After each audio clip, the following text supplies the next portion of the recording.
হরে কৃষ্ণ। সমস্ত সাধুগুরু বৈষ্ণবগণের চরণে আমি আমার শতকোটি দণ্ডবোধ প্রণতি নিবেদন করি।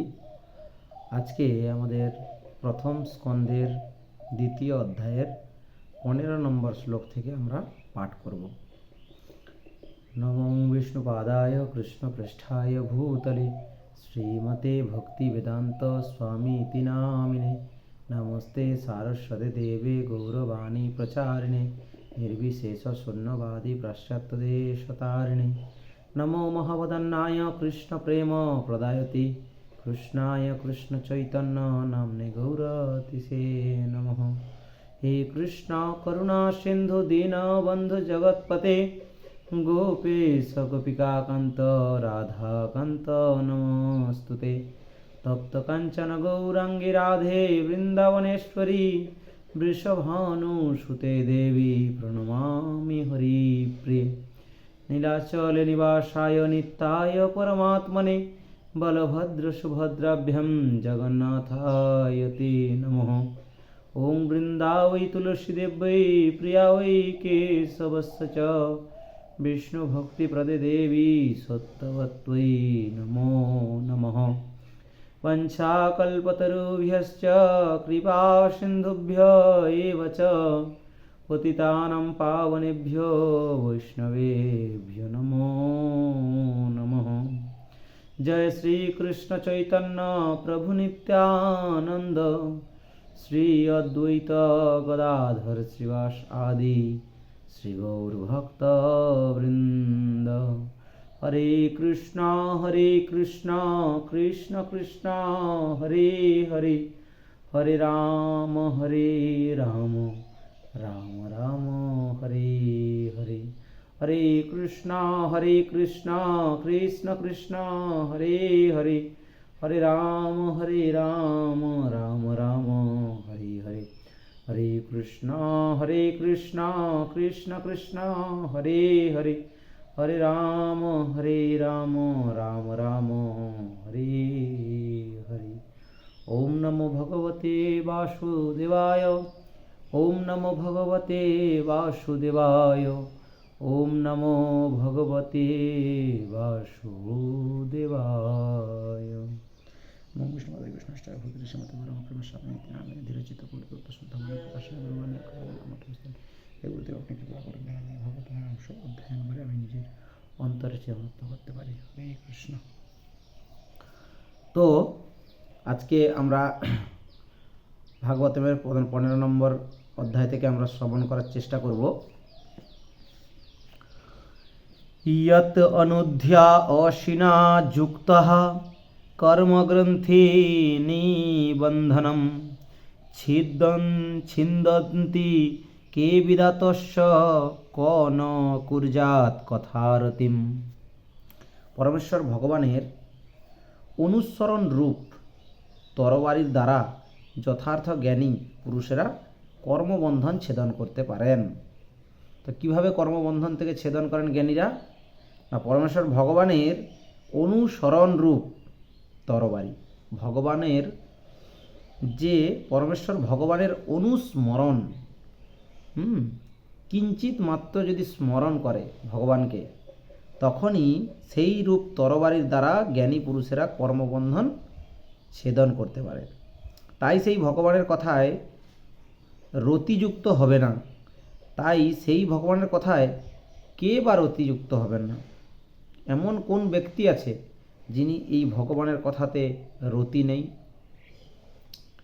তো শ্রীল প্রভুপাদের তাৎপর্য বিশ্লেষণ করা হয়েছে।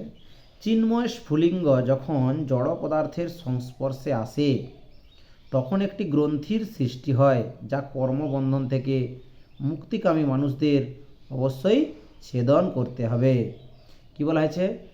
চিন্ময় স্ফুলিঙ্গ যখন জড় পদার্থের সংস্পর্শে আসে, মানে চিন্ময় স্ফুলিঙ্গ অর্থাৎ জীব আত্মা যখন জড় পদার্থের সংস্পর্শে আসে, এই জড় দেহ যখন প্রাপ্ত হয় তখন একটি গ্রন্থির সৃষ্টি হয়। তখন কি হয় না, একটা গ্রন্থির সৃষ্টি হয়। গ্রন্থি বলতে আমরা ধরে নিতে পারি যে এখানে যে জড় দেহ এবং আত্মা মিলিত অংশ একটি দেহ, এই দেহের কথাকে আমরা ধরে নিতে পারি সম্পূর্ণ। তো এইখানে কি হচ্ছে না, এখানে যদি আপনি কর্মবন্ধনে দেখুন, এখানে এই দেহের মধ্যে আপনি আবদ্ধ হয়েছেন, মানে বিভিন্ন কর্মবন্ধনে আপনি আবদ্ধ হয়েছেন। কিভাবে?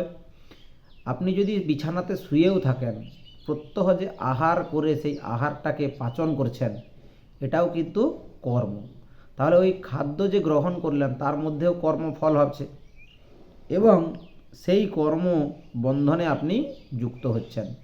আপনি যদি কোনো প্রাণীর সঙ্গে অন্যায় ব্যবহার করেন, তাহলে সেই কর্মের ফল কিন্তু আপনাকেও পেতে হবে। তাই এটাও কিন্তু একটা কর্মবন্ধনে আবদ্ধ হওয়ার বিশিষ্ট উদাহরণ হতে পারে।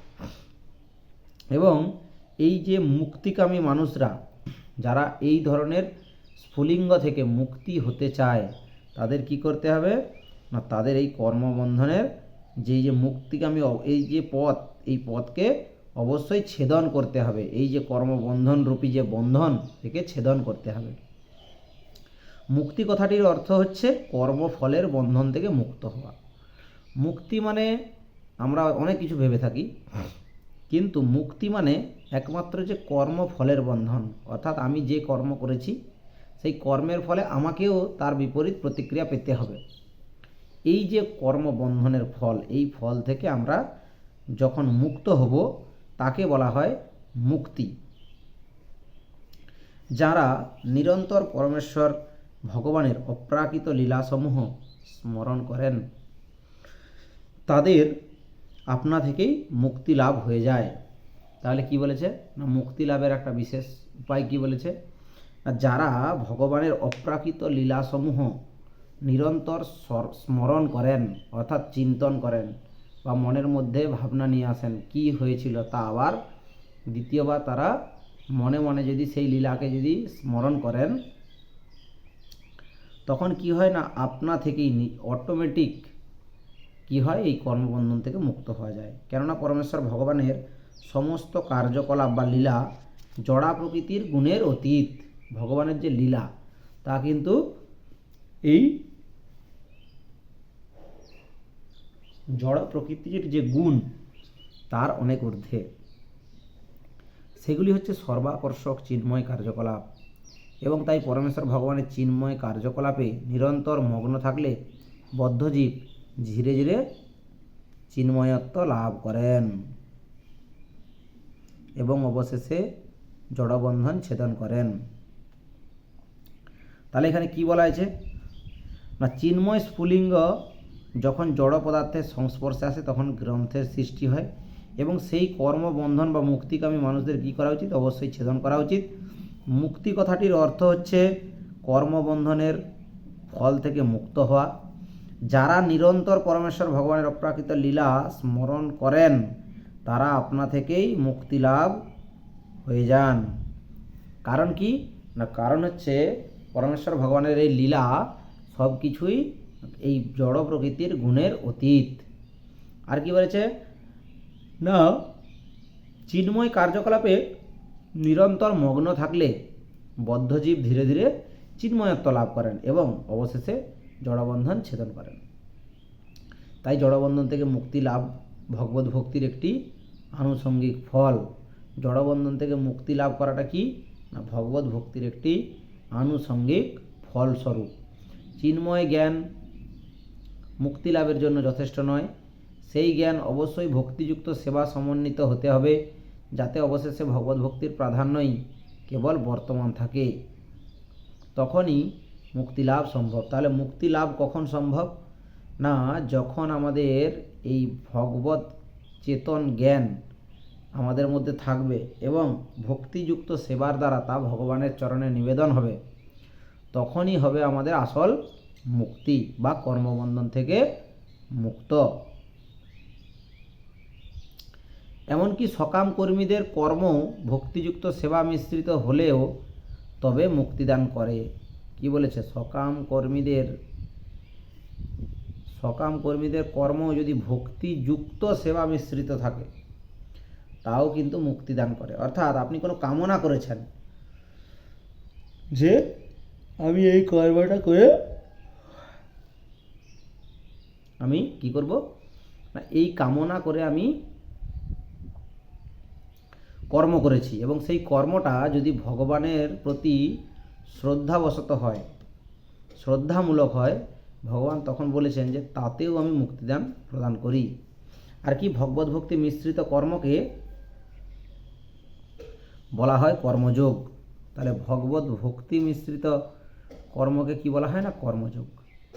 মনোধর্মী জ্ঞান এবং ভক্তিযুক্ত হয় তখন তাকে বলা হয় জ্ঞানযোগ। যখন মনোধর্মী জ্ঞান ভক্তিযুক্ত হয় তখন তাকে বলা হয় জ্ঞানযোগ। মন থেকে মনে ধার্মিক, অর্থাৎ মন থেকে ধার্মিক যে জ্ঞান, তা যখন ভগবত ভক্তিযুক্ত হবে তাকে বলা হয় কি, জ্ঞানযোগ। তবে শুদ্ধ ভক্তি জ্ঞান এবং কর্মের আবরণ থেকে মুক্ত, কেননা তা কেবল জীবকে জড় জগতের বন্ধন থেকেই মুক্ত করে না, তা পরমেশ্বর ভগবানের প্রতি প্রেম ভক্তি প্রদান করে থাকে। তাই বিচক্ষণ জ্ঞানী মানুষেরা নিরন্তর ভগবানের মহিমা শ্রবণ এবং কীর্তন করার মাধ্যমে নিরন্তর তাকে স্মরণ করেন।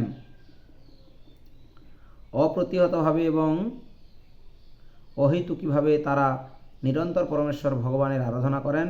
সেটি হচ্ছে ভগবত ভক্তি অনুশীলনের আদর্শ পন্থা। তাহলে কি বলা হয়েছে, নিরন্তর এই যে অহৈতুকীভাবে নিরন্তর যে ভগবানের পরমেশ্বর ভগবানের যে সেবা করা, ভগবানের আরাধনা করা, এটাই হচ্ছে ভগবত ভক্তি অনুশীলনের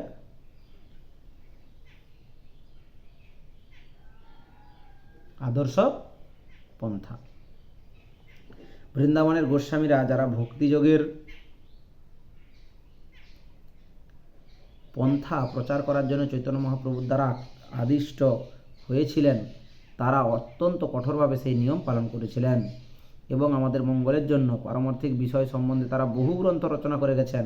তারা বিভিন্ন বর্ণ ও বিভিন্ন আশ্রমের মানুষদের জন্য শ্রীমদ্ ভাগবত আদি প্রামাণিক শাস্ত্রগ্রন্থের নির্দেশ অনুসারে বিভিন্ন পন্থার উদ্ভাবন করে গেছেন।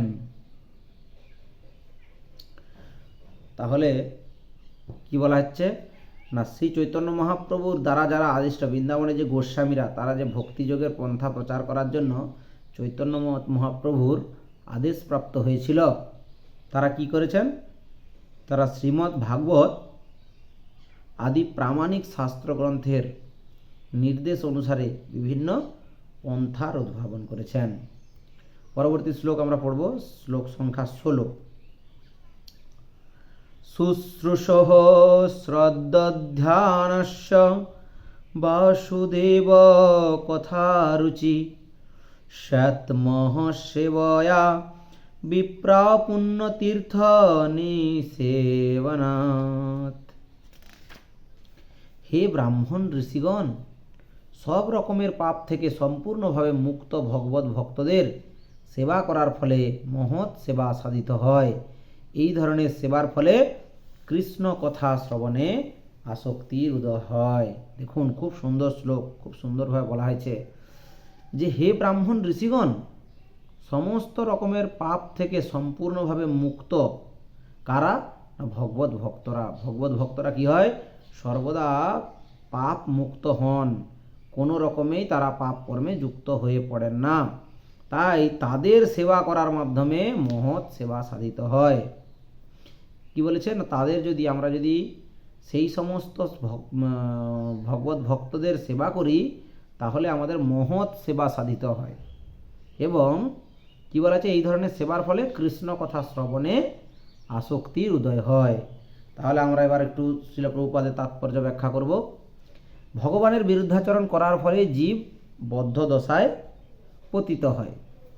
তাহলে জীব কেন বদ্ধ দশায় পতিত হয় না, ভগবানের বিরুদ্ধ আচরণ করার ফলে। কিছু মানুষ আছেন যাদের বলা হয় দেব, এবং কিছু মানুষ আছে যাদের বলা হয় অসুর।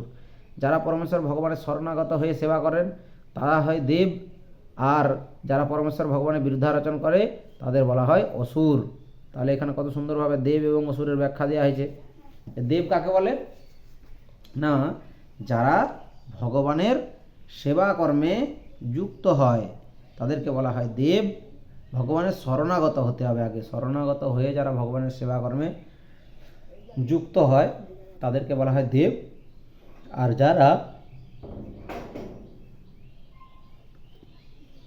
যারা পরমেশ্বর ভগবানের বিরুদ্ধ আচরণ করেন তাদের বলা হয় কি অসুর।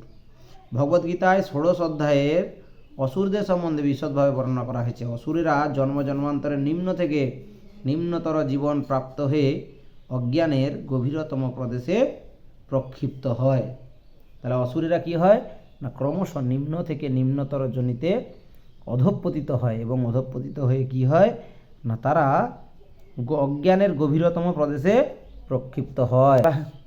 তো কি বলা হয়েছে না এই যে অসুররা তারা অত্যন্ত অধঃপতিত শেষ সর্বোপরি পশু শরীর লাভ করে, এবং পরম তত্ত্ব পরমেশ্বর ভগবান সম্বন্ধে তাদের কোনো জ্ঞান থাকে না। পরমেশ্বর ভগবানের ইচ্ছায় এই সমস্ত অসুরেরা বিভিন্ন স্থানে নিত্য মুক্ত ভগবত ভক্তের কৃপার প্রভাবে কলুষ মুক্ত হয়ে কৃষ্ণ ভাবনার অমৃত লাভ করে। এই ধরনের অসুরেরা কি হয় ভগবানের মুক্ত যে নিত্য মুক্ত সর্বদা যে মুক্ত ভগবত ভক্ত তাদের কৃপার প্রভাবে কলুষ মুক্ত হয়। ভগবানের এই ধরনের ভক্তরা যারা ভগবানের ইচ্ছা অনুসারে বিভিন্ন স্থানে গিয়ে আসরিক ভাবাপন্ন বদ্ধ জীবদের উদ্ধার করেন তারা ভগবানের প্রতি অন্তরঙ্গ পার্ষদ। তাহলে কারা এই ধরনের বদ্ধ জীবদের উদ্ধার করে? যারা ভগবানের অন্তরঙ্গ পার্ষদ হন। এবং তারা যখন নাস্তিকতা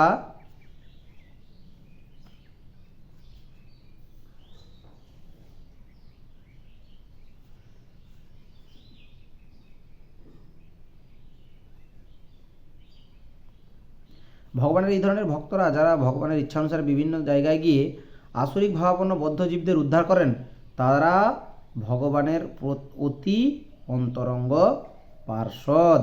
কি বলা হয়েছে না বিভিন্ন স্থানে গিয়ে আসরিক ভাবাপন্ন বদ্ধ জীবদের উদ্ধার করেন সেই সমস্ত মানুষ সেই সমস্ত ব্যক্তি হচ্ছেন ভগবানের অতি অন্তরঙ্গ পার্ষদ। এবং তারা যখন নাস্তিকতার ভয়ঙ্কর বিপদ থেকে সমাজকে রক্ষা করতে আসেন তখন বুঝতে হয় তারা হচ্ছেন ভগবানের শক্তাবেশ অবতার। তাহলে ভগবানের শক্তাবেশ অবতার কি? যখন তারা এই নাস্তিকতার ভয়ঙ্কর বিপদ থেকে রক্ষা করার জন্য সমাজকে রক্ষা করতে আসে, নাস্তিকতার যে ভয়ঙ্কর বিপদ তার হাত থেকে সমাজকে যখন রক্ষা করতে আসেন তখন বুঝবেন তারা হচ্ছেন ভগবানের শক্তাবেশ অবতার। তারা ভগবানের পুত্রের মতো ভৃত্যের মতো এবং তারা অন্তরঙ্গ পার্ষদের মতো, কিন্তু তারা কেউই নিজেকে ভগবান বলে দাবি করেন না। আর যত ভগবানের শক্তাবেশ অবতার হন তারা কখনো নিজেকে ভগবান বলে দাবি করেন না, কিন্তু তারা কার মতো? ভগবানের নিজের সন্তানের মতো, ভগবানের নিজের প্রিয় চাকরের মতো, ভগবানের প্রিয় অন্তরঙ্গ পার্ষদ অর্থাৎ বন্ধুর মতো। এবং তারা কিন্তু নিজেদের কখনো ভগবান বলে জাহির করেন না। এই রকমের অসৎ দাবি কেবল অসুরেরাই করে। এই ধরনের অসৎ দাবি কারা করে না অসুরেরা, যারা ভগবানের প্রতি বিমুখ, তারাই এই ধরনের ভগবান সম্বন্ধে অবগত নয়, অজ্ঞানতার অন্ধকারে থাকে, তারাই একমাত্র এই ধরনের দাবি করে। অসুরেরা আসুরিক অনুগামীরাও এই সমস্ত ভণ্ডদের ভগবান অথবা ভগবানের অবতার বলে গ্রহণ করে। কি বলেছে না আসুরিক অনুগামী, এই সমস্ত অসুরের যে অনুগামী তাদের মধ্যে আসুরিক অনুগমন ক্ষমতা আছে, তাই তারা কি করে তারা হচ্ছে এদেরকে ভগবানের অবতার বলে গ্রহণ করে। বৈদিক শাস্ত্র ভগবানের অবতার সম্বন্ধে স্পষ্টভাবে সমস্ত তথ্য প্রদান করা হয়েছে। শাস্ত্র প্রমাণ ব্যতীত কখনো কাউকে ভগবান অথবা ভগবানের অবতার বলে মেনে নেওয়া উচিত নয়। শাস্ত্রের বাইরে কখনোই কোনো কিছু করা ঠিক নয়। শাস্ত্রের বাইরে কাউকে ভগবান বলে মানাও ঠিক নয় এবং ভগবানের অবতার বলেও মানা ঠিক নয়। যে সমস্ত